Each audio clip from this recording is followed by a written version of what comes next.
Yo, what's up mga tropa? So, ang video natin ngayon, sasagutin lang natin yung nagtanong sa atin, ano daw bang brand yung maganda or yung matagal masira na brand sa laminator na machine. So, akin ang gamit natin, no? Opicom, at eto ay 4 years na. So, kasi sabi niya yung kanya daw ay QAF, lagi daw yung binibili niya, nakakaapat na daw siya. Kaya daw, parang gusto niyang magkaroon ng idea kung ano daw yung matibay na laminating machine. So, etong Opicom sa akin, 4 years na nga sa akin to. Meron lang akong certain na mga ginagawa, hindi ko alam kung working yon, pero ganun lang talaga yung ginagawa ko at tumagal etong laminator ko, no. So meron ngang isang buwan na halos sa isang linggo, 3 days sa isang linggo, no, 24/7 ko siyang ginagamit, as in talagang sobrang dami kong nilalaminate, hot laminating, at meron pa puro cold laminate yung ginagamit ko sa kanya. Tuloy-tuloy yon, siguro buong isang taon yon. So eto lagi ko talagang nagagamit, 4 years na nga siya sa akin. Sobrang pambaragan niya. At kung makikita nyo, ganito na yung itsura niya, no. So Opicom, nabili ko to 1,800 lang. Kung gusto nyong kumuha ng ganito, nasa description yung link. Nabili ko lang to ng 1,600 or 1,700. Meron akong voucher na nakuha, no. At wag na wag kayong bibili sa mga sobrang mahal magbenta, yung malaking magpatong. Pero kung may pera kayo, gusto nyong suportahan yon, go lang naman, no. So eto na nga yung ginagawa kong tips. Ito yung ginagawa kong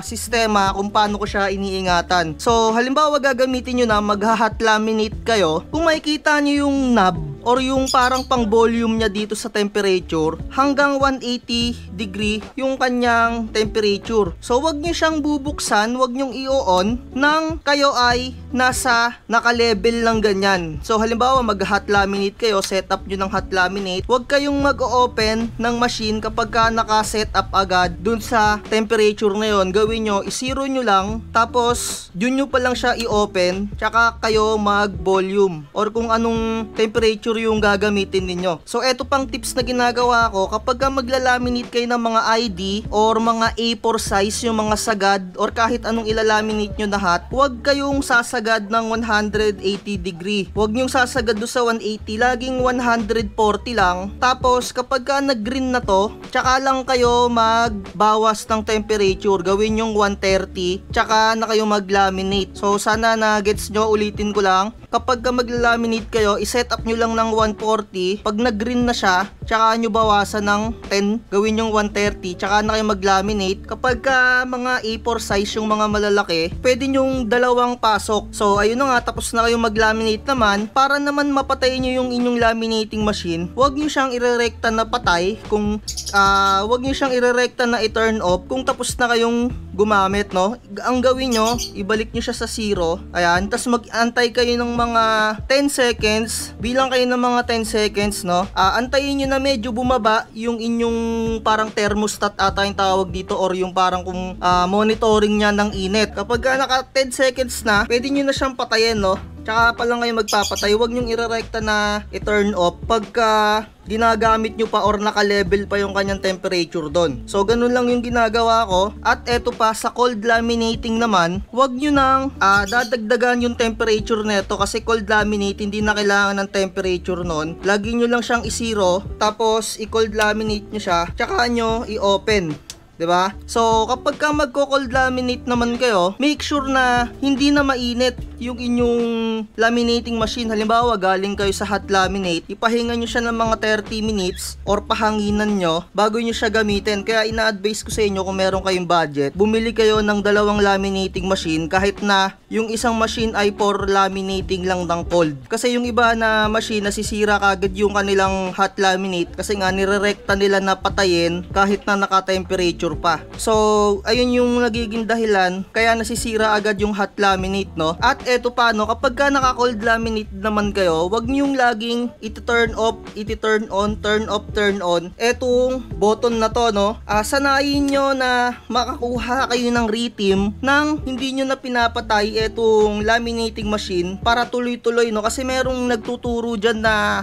vlogger, pero dati, to tell you honestly, ginawa ko rin yung technique na yon, na pero mali pala yung ganon, na isasaksak mo ng konti, tapos ito turn off mo to, tapos i-open mo na naman naman, yung lagi mong iti-turn off to, nakakasira din yan. Sanayin nyo na naka-turn on lang siya sa cold laminate. Kumuha kayo ng reteam kung paano nyo talaga diskarte yung pagkaka-cold laminate. May mga tutorial tayo dyan, i-check nyo na lang sa playlist natin. So ayun, sana nakakuha kayo ng technique or mga tricks paano nyo iingatan yung mga laminating machine nyo. So eto, sobrang tagal na neto. Kung mapapansin nyo, analog pa yung kanyang monitoring ng temperature. Yung iba kasi digital na, yung mga bago kasi nga 4 years na to, no? At eto pa, kung mapapansin nyo, no, talagang nakatanggal na yung kanyang dito, yung cover niya. At sinasabi ko sa inyo, kailangan nyo talagang tanggalin yung cover na yon kasi nakakapagpasagabal lang yon, lalo na kapag nagha-hot laminate kayo. Minsan kapag maliit yung nilalaminate nyo, umiikot. Halimbawa lalabas na, umiikot pa dito, sumasabit. At saka kapag magko-cold laminate naman kayo, mas maganda yung ganito kasi kita nyo agad na maayos yung pagpasok ng inyong mga materials. So ayun, no, sana nakakuha kayo at